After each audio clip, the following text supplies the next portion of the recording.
BMPT Terminator to ciężki pojazd wsparcia czołgów wywodzący się z doświadczeń zdobytych podczas walk w Czeczenii. Bazuje na zmodyfikowanym podwoziu czołgu podstawowego T-72 lub T-90.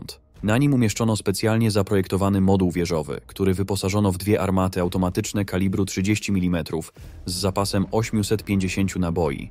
Czołgowy karabin maszynowy kalibru 7,62 mm z zapasem 2100 naboi oraz dwie podwójne wyrzutnie przeciwpancernych pocisków kierowanych Ataka-T. Ponadto w kadłubie po obu stronach stanowiska kierowcy znajdują się stanowiska granatników maszynowych kalibru 30 mm AGS-17. Głównym celem tego pojazdu jest dostarczanie wszechstronnego wsparcia ogniowego dla czołgów podstawowych na polu bitwy. Jest w stanie efektywnie zwalczać różnorodne cele, od siły żywej poprzez lekko i ciężko opancerzone pojazdy bojowe, aż po nisko lecące samoloty i śmigłowce bojowe, oraz niszczyć umocnienia i budynki. Jego opancerzenie, analogiczne do czołgów podstawowych, zapewnia kompleksową ochronę balistyczną i przeciwminową na poziomie wyższym niż w przypadku tradycyjnych bojowych wozów piechoty.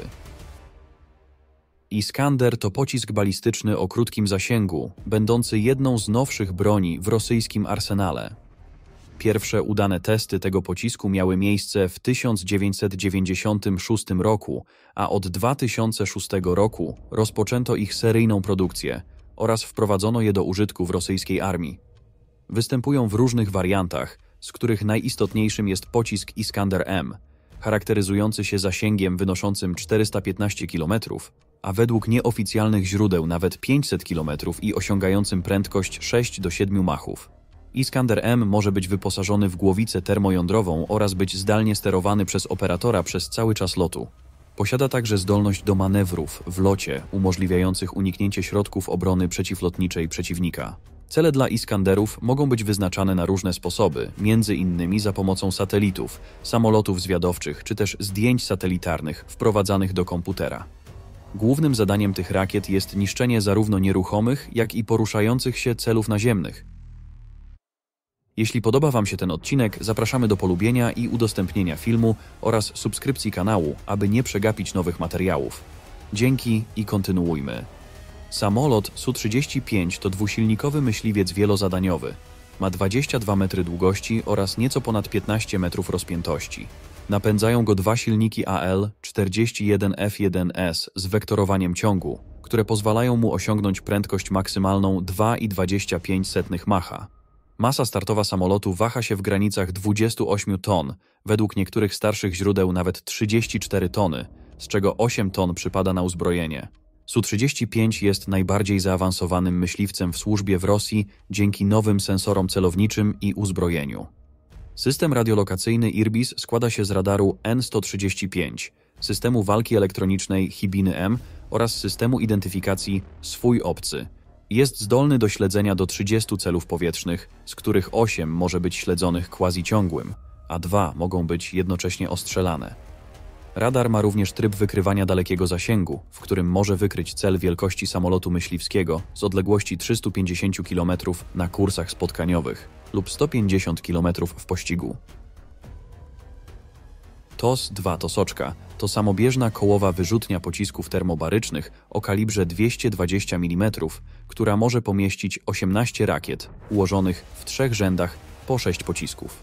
Zasięg tego systemu artyleryjskiego wynosi od 6 do 10 km, w zależności od używanego efektora, jednak Rosjanie obecnie pracują nad poprawą tego parametru. Jedną z różnic między TOS-2 a starszym modelem jest obecność systemu samozaładowczego, co eliminuje konieczność korzystania z dodatkowego specjalistycznego pojazdu amunicyjnego. System kierowania ogniem również przeszedł modernizację, został zautomatyzowany i wyposażony w dodatkowe elementy zwiększające precyzję prowadzonego ognia. W przeciwieństwie do wcześniejszych planów, TOS-2 nie został zamontowany na gąsienicowym nośniku z rodziny Armata. Zamiast tego wybrano kołowe podwozie, które pochodzi z wojskowego samochodu ciężarowego Ural z napędem na 6 kół z rodziny Tornado U. Kołowe podwozie zapewnia większą mobilność oraz ułatwia transport powietrzny. Alligator to zmodyfikowana wersja jednomiejscowego śmigłowca szturmowego K-50. Jedyna różnica polega głównie na dodaniu miejsca dla drugiego członka załogi obok pilota-operatora, zamiast w systemie tandem. Aby uniknąć zwiększenia masy konstrukcji, zmniejszono poziom opancerzenia kabiny oraz zapas amunicji do głównego działka z 460 do 240 naboi. Wykorzystany układ współosiowych wirników umożliwia aligatorowi rozwijanie stosunkowo wysokich prędkości, maksymalnie około 300 km na godzinę, co eliminuje konieczność użycia śmigła ogonowego.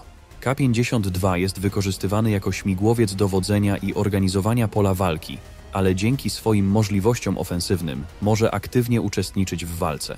Podstawowym uzbrojeniem śmigłowca jest działko kaliber 30 mm. Można również zawiesić różne rodzaje uzbrojenia na 4 węzłach, od dodatkowych działek po pociski niekierowane i bomby.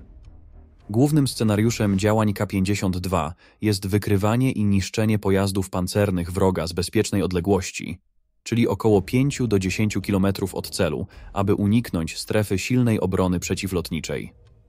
Ponadto może bezpośrednio angażować się w walkę z wrogimi śmigłowcami bojowymi oraz samolotami szturmowymi.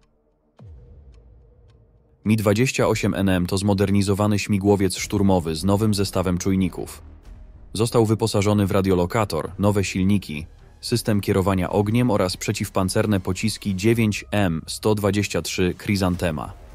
Dodatkowo, ten model śmigłowca został zintegrowany z nowymi, najcięższymi tego typu, rosyjskimi przeciwpancernymi pociskami kierowanymi LMUR, które ważą ponad 100 kg i poruszają się z prędkością 230 metrów na sekundę, a ich zasięg przekracza 14 km. Śmigłowiec pomimo masy startowej 12 ton może łatwo osiągnąć wysokie prędkości do 300 km na godzinę, ale znacznie brakuje mu manewrowości i zwinności w porównaniu z innymi modelami. Ma opancerzoną kabinę, która chroni wszystkie strony zarówno pilota, jak i strzelca przed ostrzałem pocisków kalibru do 23 mm, a w przypadku przeciwpancernych do 12,7 mm. Fotel pilotów przesuwa się w pionie nawet o 30 cm w przypadku uderzenia, aby złagodzić siły działające na załogę. Standardowym uzbrojeniem maszyny jest pojedyncze działko 2A42 kalibru 30 mm z zapasem 250 nabojów przechowywanych w 2 skrzynkach po bokach działka. Pod skrzydłami znajdują się 4 węzły podwieszeń, które mogą przenosić do ponad 2 ton uzbrojenia. Mogą to być bomby ważące do maksymalnie 500 kg, zasobniki strzeleckie czy rakiety niekierowane kalibru 80, 122 lub 300 mm.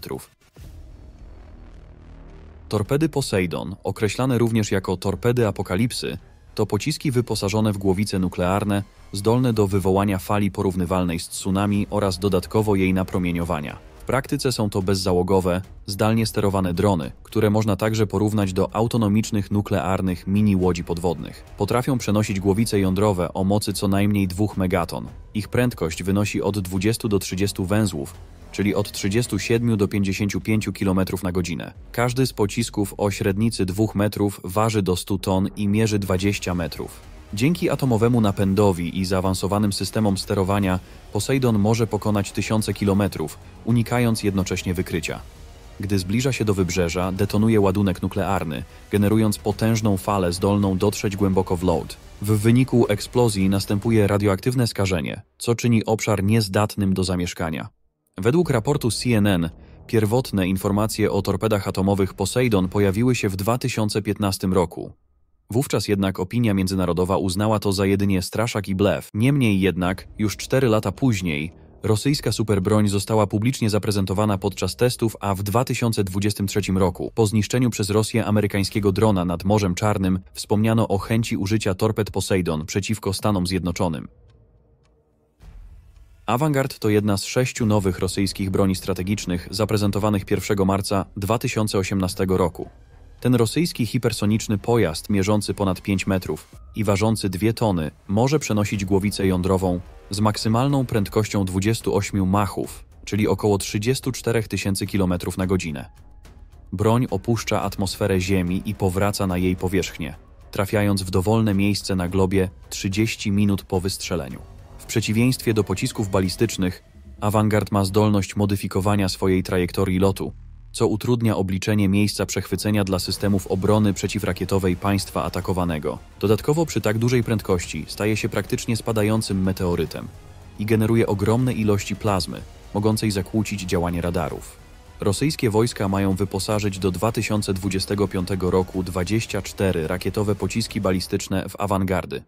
Wprowadzenie nowych głowic do służby oznacza, że Rosja jest pierwszym państwem, które ogłosiło gotowość bojową broni hipersonicznej o strategicznym zasięgu. RS-24 JARS to pocisk balistyczny dalekiego zasięgu, należący do klasy ICBM. Może być przenoszony przez ciężarówki lub umieszczany w silosach rakietowych. Pociski te mogą być wyposażone w od 3 do 6, a według niektórych źródeł nawet 10 niezależnych głowic MIRV o mocy od 150 do 300 kiloton każda, w przeciwieństwie do swojego poprzednika Topol-M, który mógł przenosić pojedynczą głowicę o mocy 550 kiloton. Minimalny zasięg pocisku szacowany jest na około 2000 km, a maksymalny na około 11 000 km. RS-24 JARS jest trudny do wykrycia podczas lotu, ponieważ został zaprojektowany w taki sposób, aby unikać systemów obrony przeciwrakietowej. Pocisk jest zdolny do manewrowania w locie, a także posiada aktywne i pasywne systemy przeciwdziałania. Szacuje się, że ma on przynajmniej 60–65% szansy na przejście przez obronę przeciwrakietową. Mierzy około 18 metrów, a z głowicą 21 do 23 metrów. Jego średnica to prawie 2 metry, masa startowa zaś wynosi 46 ton. Napędzany jest 3-stopniowym systemem na stałe paliwo rakietowe. Mobilny system RS-24 JARS montowany jest na ciężarówce z napędem na 16 kół, która jest zdolna do poruszania się po różnych rodzajach dróg i pracuje w szerokim zakresie temperatur, od -50 do +45 stopni Celsjusza. W pojeździe zainstalowano silnik o mocy 588 kW, czyli 800 koni mechanicznych, a jego maksymalna prędkość wynosi 45 km na godzinę, przy zasięgu około 500 km. RS-28 Sarmat, znany także jako Szatan II, stanowi najpotężniejszą broń hipersoniczną w Rosji i na świecie, zdolną do przenoszenia 10–15 głowic jądrowych na ogromnych dystansach. Żaden kraj nie posiada obecnie równoważnej broni. Ta potężna rakieta o masie 200 ton mierzy 35,5 metra długości i posiada średnicę 3 metrów.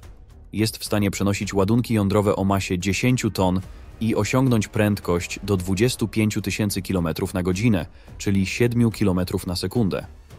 Jedną z jej charakterystycznych cech jest możliwość manewrowania pocisków w locie, co czyni je bardzo trudnymi do zestrzelenia przez tarcze antyrakietowe. Rakieta może przenosić nawet 10 ciężkich lub 15 lekkich głowic MIRV lub nieznaną liczbę hipersonicznych pojazdów szybujących awangard. Głowice są na tyle potężne, że mogą zniszczyć obszary lądowe wielkości Francji lub amerykańskiego stanu Teksas. Która z wymienionych broni jest waszym zdaniem najgroźniejsza? Dajcie znać w komentarzu. Zapraszamy również do polubienia i udostępnienia filmu oraz subskrypcji kanału. Dzięki i do zobaczenia już wkrótce.